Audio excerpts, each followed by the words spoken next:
Well, we are all awaiting the new year, the new calendar year, and eventually the new financial year. But there is some troubling news for us employees because yes, believe it or not, but our take-home salary, our in-hand salary could actually reduce starting the 1st of April, starting the new financial year. Why is that? Let's look at the basics. Now, over the last couple of months, India enacted 4 major labor codes. These were the Code on Wages, the Code on Social Security, the Code on Industrial Relations, and Occupational Safety, Health and Working Conditions. Now, for our purpose, these 2 codes are really important. They are the reason why we need to have this conversation and explain to you why your take-home salary might go down. Now, the Code on Wages is making certain changes to the definition of basic pay, the wage itself, when it comes to the calculation of PF and gratuity. So, what it's saying is that if the basic salary is less than 50% of CTC, then the CTC needs to be re-engineered or re-jigged because your PF has to be calculated on 50% of CTC. That's what the basic pay should come to, which means that if employees right now have basic of less than 50%, with this change, they will face a hit with their PF contributions going up. I'll just illustrate that with an example in a bit. But largely speaking, the hit is going to be both on employers and on employees because the basic salary itself goes up. So therefore, the PF contribution will go up both from the organization's standpoint and my standpoint. Let's now look at what the structures are currently. The current wage code clearly defines what wages will be. So, of course, it has the basic pay. It has a DNS allowance that some companies have, some don't. It could have a retaining allowance, again, not mandatory, depends on the structure. Then there are all the other components. You know, some employees have a statutory bonus. Some might get an additional allowance for accommodation. This is, of course, a part of everybody's structure, right? The employer's contribution to PF. There could be a conveyance allowance. There could be other miscellaneous allowances, reimbursements. There is also the special allowance. And this is how a lot of the engineering happens, the balancing act, so to speak. We'll come back to this. Now, let's look at an example.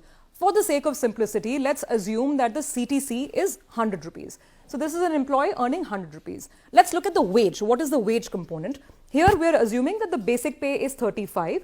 The DA, we're assuming is 10. DA has a complicated formula to it. We're not getting into that. Let's just assume that DA is 10. This employee is not very important, has no retention bonus or no retaining allowance. So that's 0. So what's the basic wage coming to? 35 plus 10 plus 0. This is 45 rupees. The rest of his or her CTC, which is 55 rupees, is all part of the other components. All of that comes over here. Now we go back to the rule. The new rule is saying that to calculate PF, you need to make sure that you take 50% of the CTC as basic pay or the basic wage. Right now, 50% of CTC is 50 rupees, but we are at 45 in this example. So we need to meet that 5 rupee shortfall. The company is not going to pay anything additional. It needs to just re-engineer and move 5 rupees from other components to the basic category. Now, what this essentially means is this 5 goes over here, 45 becomes 50, and then the PF liability starts going up. So if we move to the next examples, it'll become very, very clear that as that 50% of CTC gets considered, the calculation simply jumps up higher. So earlier, the PF was on 45% or on 45 rupees. Now the PF has to be calculated on 50 rupees, which is why the hit comes in. This is, of course, going to impact not just the employee, but the employer as well. We look at gratuity. Gratuity is the other big component that's coming in. Now, this is the formula for gratuity. Again, since the definition of basic plus DA itself is moving up, from 45 it goes up to 50 in our example, the gratuity payout also goes up. And this is a hit for a lot of organizations. In fact, lots of HR departments are now looking at this higher liability and how to deal with it. Just a side rule to keep in mind here. There is a 20 lakh rupee gratuity cap as per the Act. So at least that much must be paid out. Above that, the company may or may not pay. If the company chooses to pay, then it will be taxable. Up to 20 lakhs of gratuity is tax-free. Anything above that becomes taxable. It's the company's choice whether it wants to pay more or not pay more.